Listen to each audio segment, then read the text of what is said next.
Hi friends, Amma's കിച്ചൻ്റെ പുതിയൊരു വീഡിയോയിലേക്ക് എല്ലാവർക്കും സ്വാഗതം.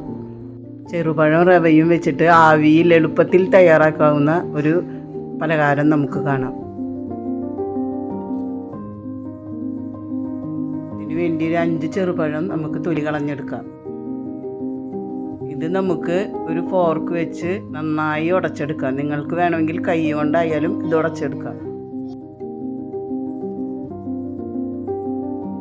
ഈ പഴുത്ത പഴം എടുത്താൽ ഉടച്ചെടുക്കാനായിട്ട് എളുപ്പമാണ്. ഞാൻ നന്നായി പഴുത്തിട്ടുള്ള പഴമാണ് എടുത്തിട്ടുള്ളത്.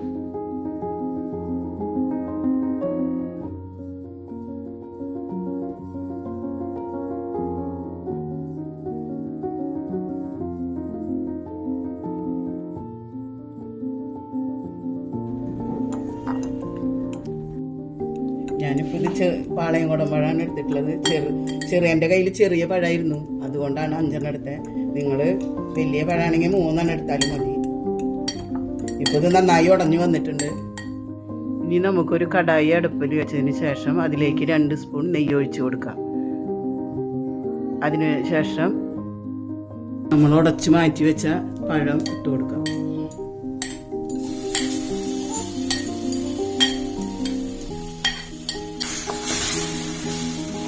നന്നായി നമുക്കിതൊന്ന് ഇളക്കി കൊടുക്കാം.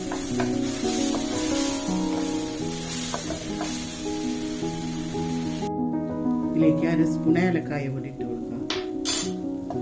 നന്നായി ഒന്ന് ഇളക്കി.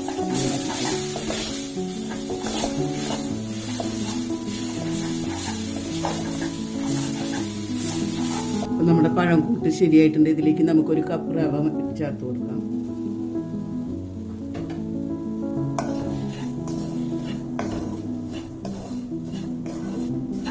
നന്നായി ഒന്ന് ഇളക്കി യോജിപ്പിക്കും.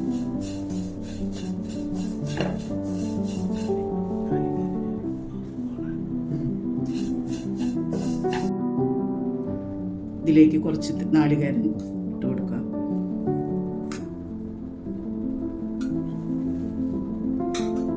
നന്നായി ഒന്ന് ഇളക്കി കൊടുക്കാം.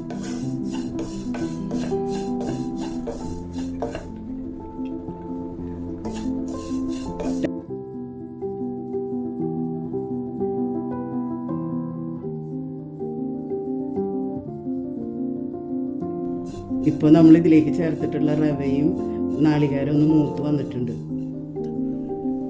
ഇനി നമുക്കിതിലേക്ക് ചൂടുള്ള 1 കപ്പ് പാൽ ഒഴിച്ചു കൊടുക്കാം.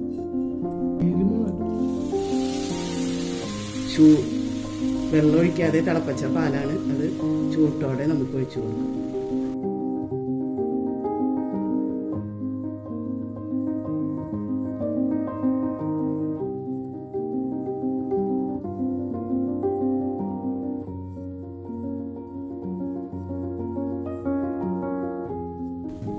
ഇതിലേക്ക് 2 സ്പൂൺ പഞ്ചസാര ഇട്ട് കൊടുക്കാം.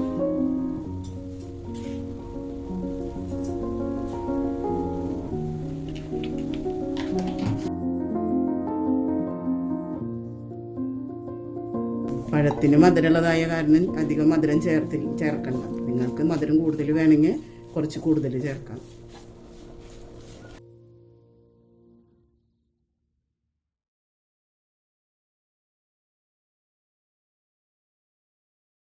നമ്മുടെ മാവ് റെഡി ആയിട്ടുണ്ട്. ഇനി ഇത് ചൂടാറാനായിട്ട് നമുക്കിത് മാറ്റി വയ്ക്കാം. അപ്പോൾ നമ്മുടെ മാവ് ചൂടാറിയിട്ടുണ്ട്. അത് നന്നായി കുഴച്ച് ഉരുളകളാക്കി മാറ്റി വയ്ക്കാം.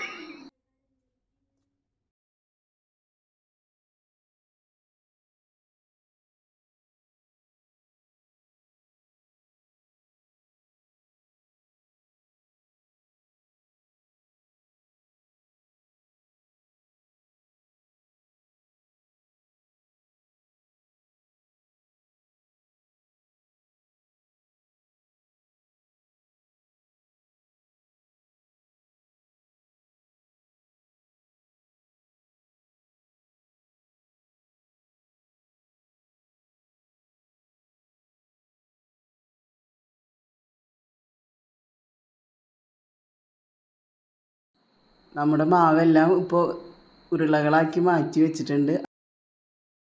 ഇനി നമുക്കിത് ഒരു സ്റ്റീമറിൽ വെച്ച് സ്റ്റീം ചെയ്തെടുക്കാം.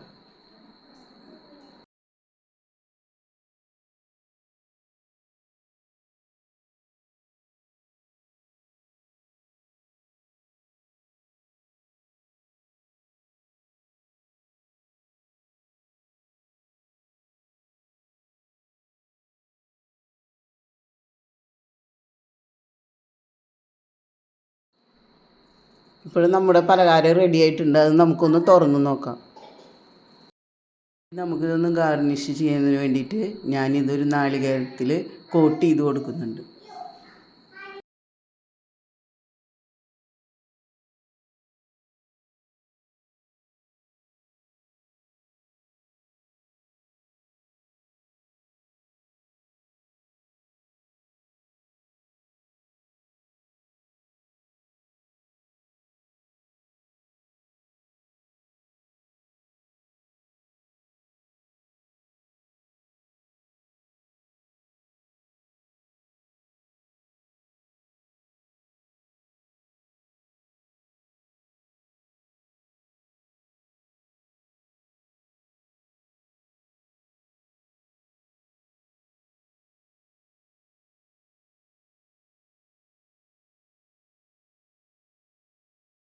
ഇത് വലിയവർക്കും കുട്ടികൾക്കും ഒരുപോലെ ഇഷ്ടപ്പെടുന്ന ഒരു സ്നാക്കാണ്. നിങ്ങളെല്ലാവരും ഒന്ന് വീട്ടിൽ ട്രൈ ചെയ്ത് നോക്കണേ. ഇഷ്ടപ്പെട്ടാൽ ലൈക്ക് ചെയ്യണേ, ഷെയർ ചെയ്യണേ, ചാനലൊന്ന് സബ്സ്ക്രൈബ് ചെയ്യണേ. ഇതുപോലെയുള്ള മറ്റൊരു റെസിപ്പി വീഡിയോയുമായി കാണുന്നത് വരേക്കും ബായ്.